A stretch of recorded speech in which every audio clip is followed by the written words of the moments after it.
I'm going to demonstrate how to perform a live migration from end to end, everything you need to do to make this work.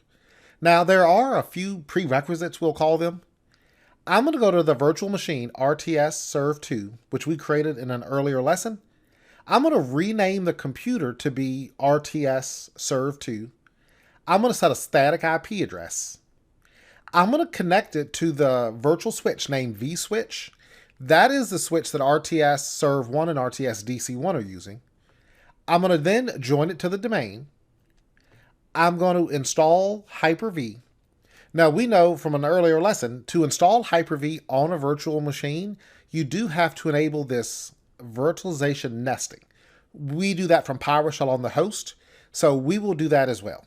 Once those things are done, we will then perform our live migration.